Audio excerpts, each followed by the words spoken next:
پچھلے 10 دنوں میں شموگا ضلع کے مختلف مقامات سے 3 خواتین ماں اپنے بچوں کے ساتھ گھر چھوڑ کر فرار ہوئی تھیں۔ ان میں سے 2 خواتین کا معاملہ عشق کا ہے اور یہ خواتین باقاعدہ بچوں کی مائیں ہیں۔ مسلم معاشرے میں خواتین کا اس طرح سے رننگ ریس کرنا تشویش کا باعث بنتا جا رہا ہے۔ شموگا بھدراوتی میں اس طرح کی وارداتیں پیش آئی ہیں۔ شموگا کے ایک واقعے میں خاتون اپنے 2 بچوں کے ساتھ اپنے شادی شدہ عاشق کے ساتھ فرار ہوئی ہے۔ یہ بات اور ہے کہ عشق کے چکر میں دونوں کے 4 بچے ہی پالنا پڑے گا اور انہیں عشق کی رنگرلیاں منانے کے لیے وقت نہیں ملے گا۔ باوجود اس طرح کی حرکتوں کا انجام دے چکے ہیں۔ یہ پہلا واقعہ نہیں ہے، اس طرح کے واقعات روز بروز بڑھ رہے ہیں، جس میں خاص طور پر شادی شدہ خواتین یا تو شادی شدہ مردوں کے ساتھ بھاگ رہی ہیں یا پھر نوجوان لڑکوں کے جال میں پھنستی جا رہی ہیں۔ اس طرح کی وارداتوں کا جائزہ لیا گیا تو یہ وجوہات سامنے آئے ہیں جو سماج کے ذمہ داروں کے لیے غور و فکر کی بات ہے۔ سب سے پہلی وجہ تعلیمی پسماندگی۔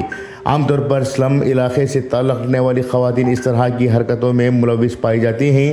ان میں نہ صرف اصلی تعلیم کا فقدان ہے بلکہ لوگ اپنے دین کے علم سے بھی ناواقف ہیں اور ان میں اچھے برے کی تمیز نہیں رہتی۔ اس طرح کے مرد و خواتین تعلیمی پسماندگی کا شکار ہوتے ہیں اور وہ مستقبل کی فکر کیے بغیر ہی ناجائز رشتوں کا شکار ہو کر نہ صرف اپنی بلکہ اپنے ساتھ جڑے ہوئے خاندانوں کی تباہی کا سبب بھی بن رہے ہیں۔ مردوں میں نشے کی لت بھی ایک اہم وجہ ہے۔ 2 دہائیوں سے یہ بات عام ہو چکی ہے کہ مسلم معاشرے میں شراب سے زیادہ سستے نشے کی عادت میں نوجوان ملوث ہوتے جا رہے ہیں۔ گانجا، افیم، سلوشن، نشے کی گولیاں اور کھانسی کی سیرپ جیسے نشے کی اشیاء استعمال کرنے سے نوجوان اپنی ذمہ داریوں کو صحیح طریقے سے نہیں نبھاتے۔ ان کے والدین ان نوجوانوں کو صحیح راستے پر لانے کے لیے ڈاکٹروں یا ریہاب سینٹرز میں داخل کروانے کے بجائے کسی کی بچی کو شادی کر لے آتے ہیں اور یہ کہتے ہیں کہ شادی کے بعد ان کا بچہ سدھر جائے گا، لیکن یہ سدھرنے کے بجائے اپنی اور اپنے بیوی بچوں کی زندگی تباہ کر دیتا ہے۔ ان حالات میں لڑکیاں ازدواجی ضروریات پوری نہ ہونے کی وجہ سے دوسروں کی طرف مائل ہوتی ہیں اور ناجائز رشتوں کا شکار ہو جاتی ہیں۔ کچھ ہی دن میں یہ لڑکیاں اپنے نشے باز شوہر سے دور ہونے کے لیے عاشقوں کے ساتھ فرار ہو جاتی ہیں۔ معاشی بدحالی۔ جی ہاں، یہ تیسری اہم وجہ ہے۔ مسلم معاشرے میں یہ بات نوٹ کی گئی ہے کہ متوسط اور غریب طبقے کے نوجوان کماتے کم ہیں، دکھاتے زیادہ ہیں۔ اگر وہ ہفتے میں 2-3 دن کما بھی لیتے ہیں تو 10 دن بیٹھ کر کھاتے ہیں، جس کی وجہ سے ان کے گھر کی معاشی بدحالی کا شکار ہو جاتا ہے۔ ان کی معاشی بدحالی کا فائدہ آوارہ یا پھر مالدار لوگ اٹھاتے ہیں اور ایسے گھروں کی خواتین کا استحصال کرتے ہیں۔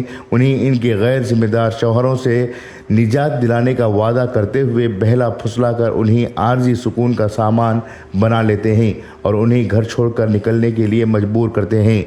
چوتھی ایک وجہ مائکرو فائنانس یعنی سنگا ہے۔ مائکرو فائنانس کے آغاز کے بعد سے مسلم خواتین کی ازدواجی زندگیوں میں ایک طرح سے سکون غائب ہو چکا ہے۔ ضرورت سے زیادہ خواہشات کی وجہ سے خواتین سودی قرضوں کی عادی ہو چکی ہیں۔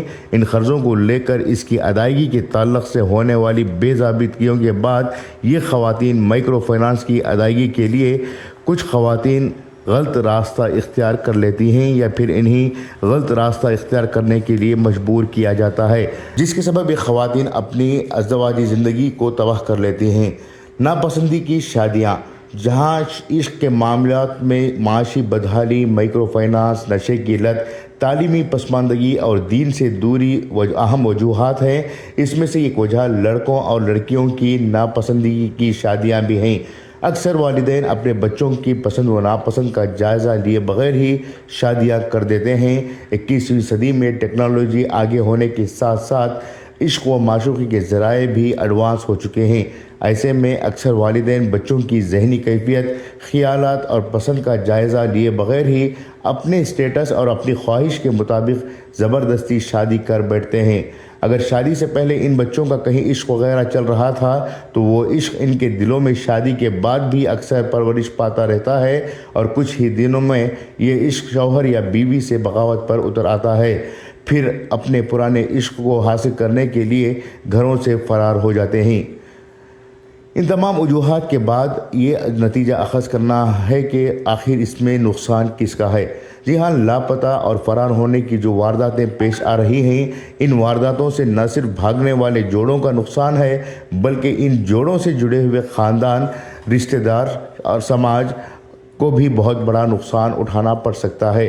اگر کوئی خاتون اپنے بچوں کو لے کر کسی غیر کے ساتھ فرار ہوتی ہے تو ظاہر سی بات ہے کہ اس کے شوہر کو اس کا بہت بڑا نقصان اٹھانا پڑے گا۔ ساتھ ہی ساتھ جو شخص بچوں کے ساتھ عورتوں کو بھگا لے جاتا ہے وہ کچھ دنوں تک ان بچوں کی سرپرستی کرے گا، لیکن کچھ دنوں بعد وہ ان بچوں سے بیزار ہو جائے گا۔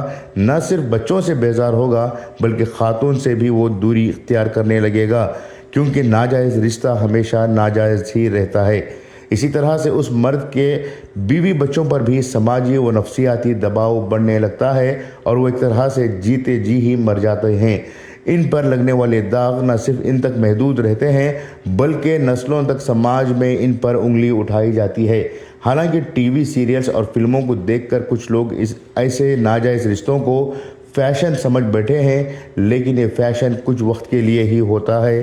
جس طرح سے پچھلے سال کپڑوں کی ڈیزائن کا فیشن الگ تھا، اس سال الگ ہو جاتا ہے، اسی طرح سے ان رشتوں کا فیشن بھی بدلنے میں وقت نہیں لگتا۔